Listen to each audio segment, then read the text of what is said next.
La iglesia de San Martín, aunque pequeña, era el centro de la vida del pueblo. Su campanario, que podía verse desde todos los rincones de la aldea, era un símbolo de esperanza y fe.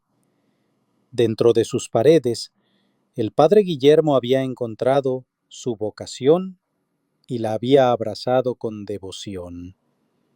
A su lado, el confesionario, un lugar de salvación y perdón, era donde los fieles venían a recibir el consuelo de Dios. Su humildad, su constante oración y su dedicación lo hacían el confesor perfecto. Una tarde, mientras el sol comenzaba a descender detrás de las montañas, la puerta del confesionario se abrió. Era la hora del Ángelus y el campanario resonaba en el aire. Un hombre entró, su rostro marcado por la ansiedad, los ojos oscuros como si la tormenta de su alma no pudiera ser calmada. Se sentó en el banco de madera, las manos temblorosas en su regazo. «Padre», dijo con voz temblorosa, «he venido a confesarme». El sacerdote, con su cálida voz, le indicó que comenzara. A pesar de que su rostro no le era familiar, el padre Guillermo aceptó la confesión como todas las demás, sin juicio, solo con la esperanza de guiar al penitente hacia el perdón de Dios. Marcos, el hombre que había entrado al confesionario, comenzó a hablar con una voz quebrada. No era la confesión de un alma sincera, sino la de alguien que buscaba redimir sus propios pecados a través de la destrucción de otro. «Padre, he cometido un pecado horrible. He visto algo que no puedo borrar de mi mente. Un crimen que involucra a muchas personas de este pueblo.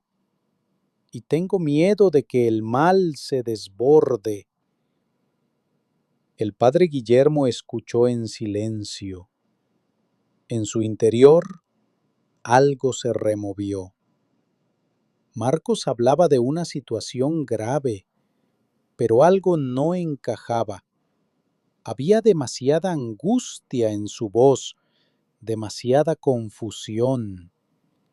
«Padre», continuó Marcos, ¿cree que el perdón de Dios puede alcanzar hasta el crimen más grande?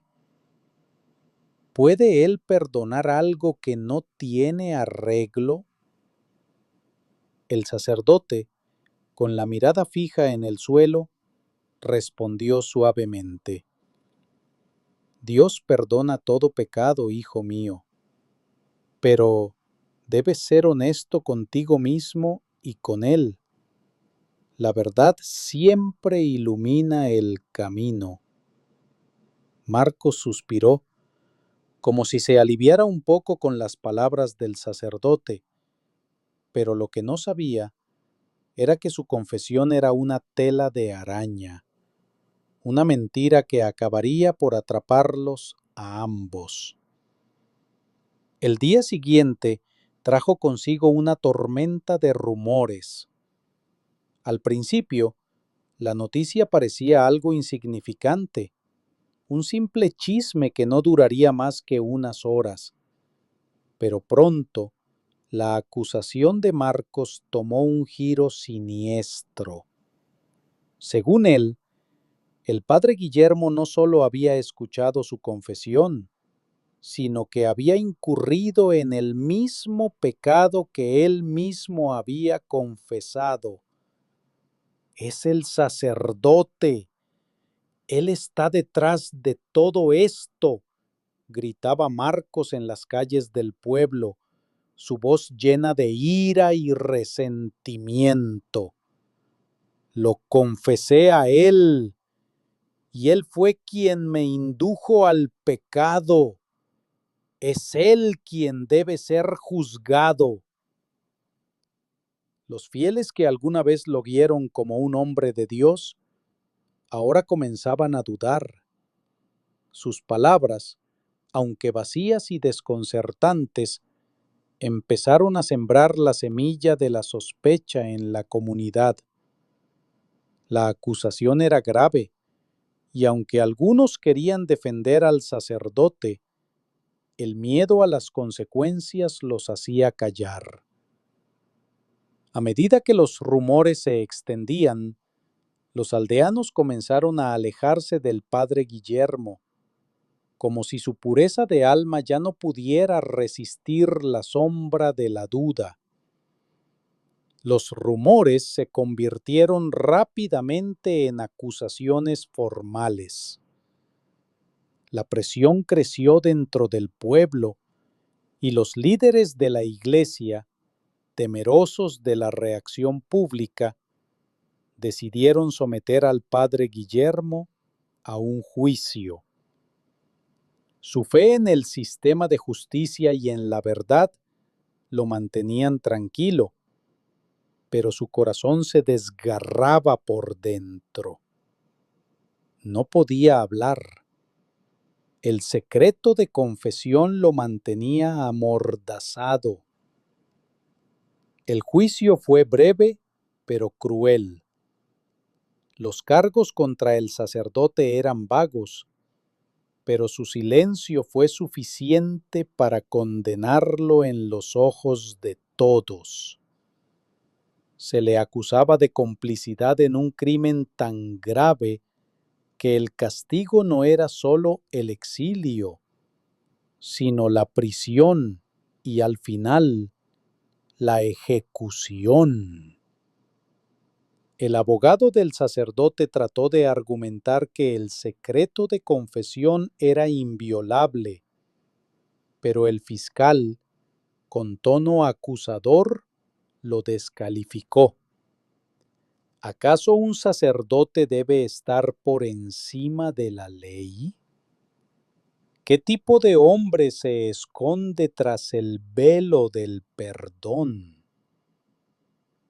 Padre Guillermo miró al tribunal con la serenidad que solo un hombre de fe podía tener.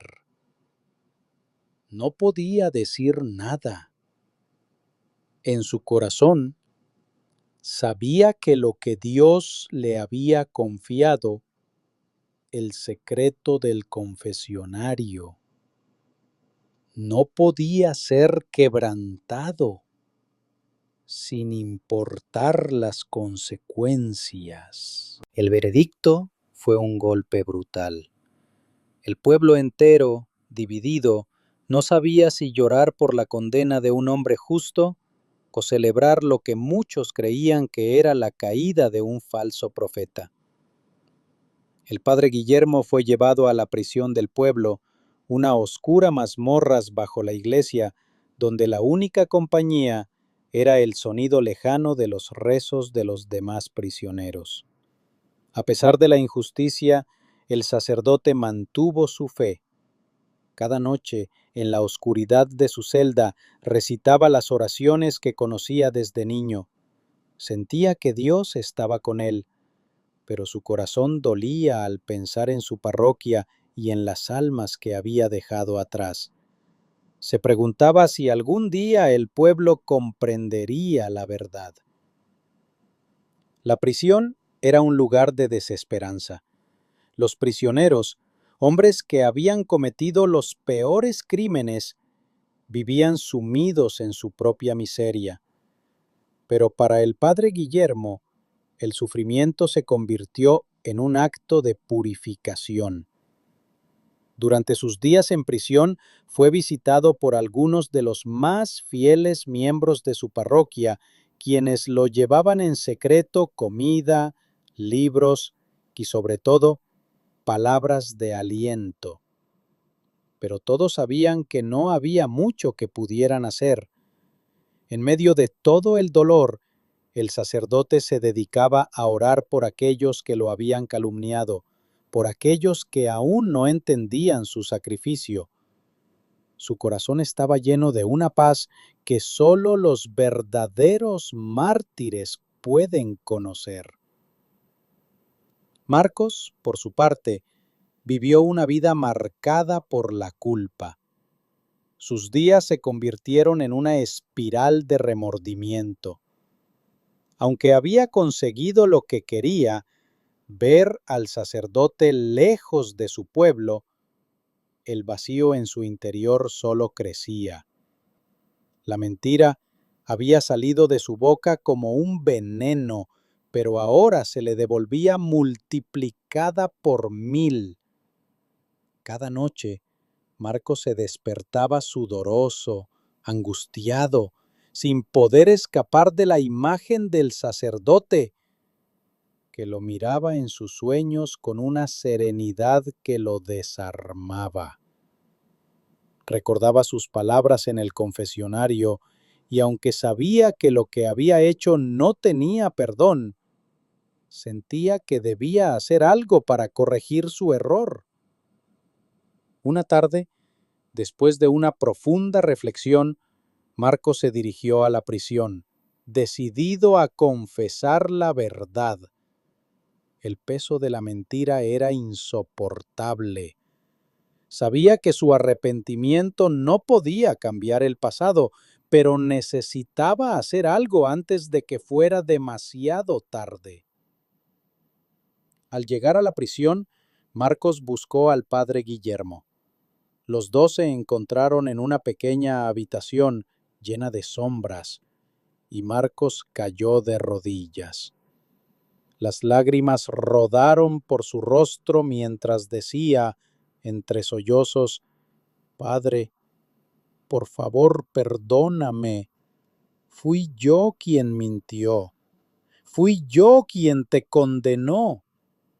Tú no eres culpable de nada y he arruinado tu vida». El sacerdote, mirando a Marcos, no pronunció una palabra. Su corazón estaba lleno de compasión, pero también de tristeza por el tiempo perdido. Solo puso su mano sobre la cabeza de Marcos y lo bendijo en silencio. No había necesidad de más palabras. El perdón estaba concedido. El pueblo nunca supo la verdad completa. El juicio de Marcos llegó fuera de tiempo. Aunque su confesión fue una revelación para algunos, la sentencia contra el padre Guillermo ya estaba en marcha. La ejecución fue programada. El día del fusilamiento, las campanas de la iglesia resonaron en el aire, como si todo el pueblo supiera que algo irreparable estaba sucediendo. Marcos, ahora en pleno arrepentimiento, fue testigo de la tragedia que había causado. Intentó intervenir, pero fue en vano. Cuando la verdad finalmente salió a la luz, ya nada se podía hacer para salvar la vida del sacerdote. Pero el sacrificio del padre Guillermo nunca fue olvidado. Su memoria perduró como un símbolo de fe, sacrificio y silencio.